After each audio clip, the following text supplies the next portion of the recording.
Oh, another church. The Church of the Broken God. These guys are less easy to rank. Yeah. I don't think they're bad. They've done bad things, but I don't think they're bad. Yeah, let's just... They helped the Foundation with 610. They also had that one guy that was from an alternate reality who basically became one of their priests, and he had a horrible life until becoming one of their members. Yeah. And yeah. Also, I was actually wrong. You know how I said McCain is the one who created 610? McCain is the name of the Broken God. yeah, McCain is anti 610. Yeah, the creator of 610 is Nalka. That's her name. I've been constantly saying McCain, and I'm so sorry. That's a really unfortunate case of mistaken identity. Yeah. Sorry, Broken God. We said that you are your arch nemesis. Right. Whoops. Whoops. Whoopsie doodle. Yeah, anyways. Overview. Shortly after discovering and containment of SCP-882, several members of this church came forward and demanded the return of the Heart of God, led by one Robert Bumaro. They are a group of... How do you say that?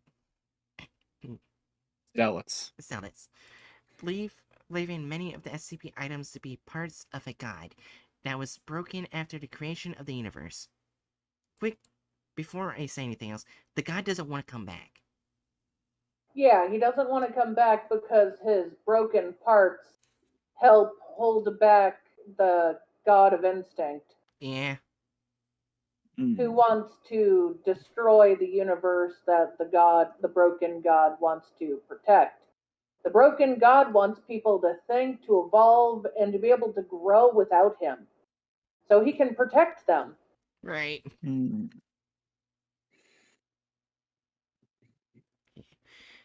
By restoring it to its whole state, they will also gain godhood. Since first contact, 3 other key components of the god have also been tentatively identified: SCP-217, SCP-271, and SCP-1139.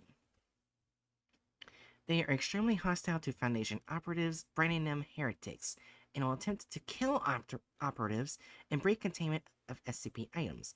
It is unknown how they are able to detect these items, but they have shown their ability to do so with frightening accuracy. In addition, they have shown a remarkable ability to resist the mental effects of SCP items, notably 882 and its mental lore. The Church is viewed as a threat to both the SCP Foundation and mankind. Members are to be detained by force or eliminated by whatever means deemed necessary by the Foundation agents. I know what 217 is, and that's the clockwork virus. Yeah. I don't know what 271 and 1139 is. So I'm kind of curious about those. I think, I'm pretty sure that one of those is one of the little misters. Pretty sure. Alright, wait, 1139. And... Nope, the other one's the metallic gray rectangular block, and the other one's this. Okay. Alright. SCP-271 is a small disk composition, unknown but metallic in nature, little more than 4 centimeters in diameter, and engraved with a number of symbols that may or may not represent an unknown alphabet. These symbols are infectious to their environment over time, gradually appearing as if invisibly carved into nearby objects. They are capable of escaping through any hole, however minute, but have been demonstrated to be unable to penetrate non-gaseous fluids. Objects that carry the symbols for a sufficient time begin to be changed on a molecular level to the same material as the SCP. Both the engraving and the petrification process are extremely painful to biotic organisms. The only known method for purging the symbols is destruction of the object, and it is not possible to do it to the SCP-271 itself. So that's 2 SCPs that goes church work kind of changes the person's body to it. Like literally. That's uncomfortable. Right. At this time, both 271 and 271-1 are thoroughly coated with the engraved symbols and seem to swim slightly. Dr. Vici and other observers have described them as looking like the far side of a heat wave, or not quite all there. The symbols also appear to have fractionalized somewhat. Studies with vision-enhancing equipment have revealed miniature symbols inside and around the larger curvings on both objects. 271 was a previously unknown SCP, recently acquired from a shrine belonging to the Church of Broken God by Mobile Task Force 12 when data expunged. It was previously stored in a room of its own, which documents note was to be kept sealed until the assembly was ready. Documents acquired at the same time suggest that data expunged. The platform is original on the account of extensive writing on the room in which it was contained. The shrine itself was pulverized. However, due to rapid retaliation by enemy forces, the remnants of Mobile Armed Task Force 12 were forced to data expunged. Contact has been re-established, but the nature of the SCP and the enemy seekers prevents easy recovery.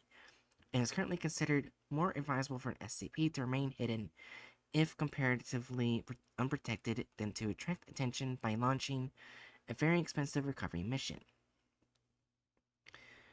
Mobile Armed Task Force 12 has been ordered to confirm itself into CU-!12, denoting their atypical existence outside of the secured SCP Foundation area. Addendum: SCP-271 is not to be brought into the presence of SCP-882. Emergency Bulletin. Reports from the other embedded sources indicate that, as of redacted, the Church is aware of CU-!12 and the location of SCP-271, and is planning an enemy assault against the unit. 271 is to be kept out of the enemy hands at all costs. CU-!12 has been ordered to mobilize and prepare for evacuation. A recovery team is being prepared for immediate deployment under the direction of Agent DuPont. A more detailed report is to follow.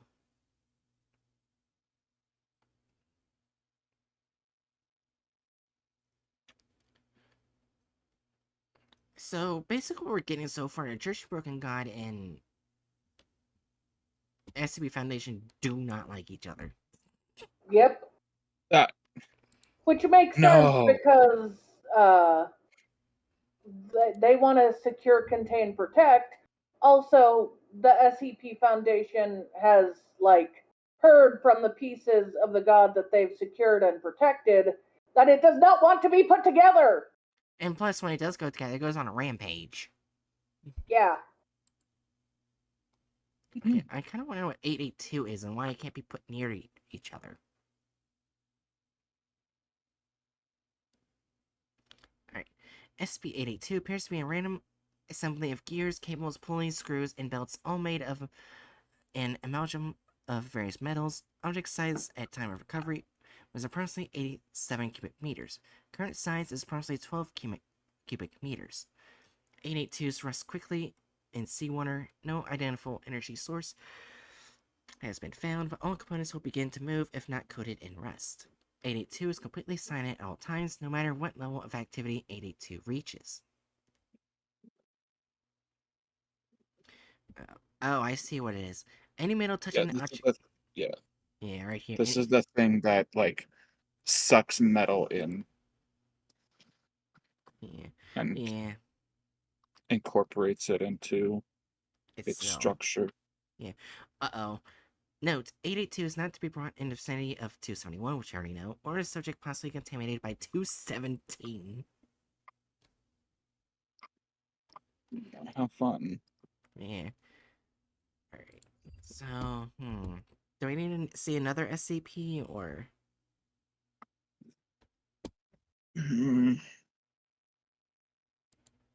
Where do we put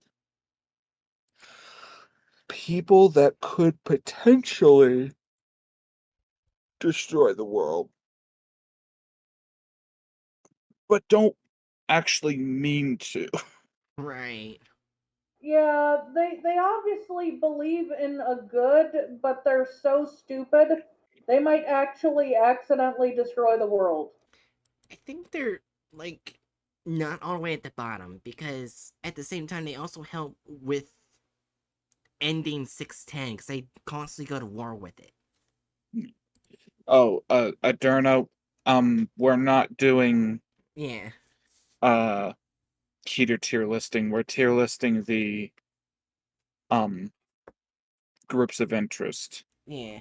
Basically, on like D&D stuff. Yeah, Yeah. right now we're doing the Church of the Broken God. Basically, they mean well, but they literally go against what their god wants, and they've almost destroyed the world before because they're Yeah. so stupid. But they want to help the world, but they're really, really stupid. Darren says chaotic good. I don't think I can agree with that. I can't really agree with that either. Adarna, you'll have to put up a really good argument why they deserve to be in good. Darren also says chaotic neutral. That I can agree more with. I don't think they go I all the can way to the agree with bottom. chaotic neutral, yeah. I could agree with that. Yeah, because they're not trying to do something bad. It's just that they are. It's just what They're they're just doing. dumb. Yeah. Yeah, They're just fucking dumb.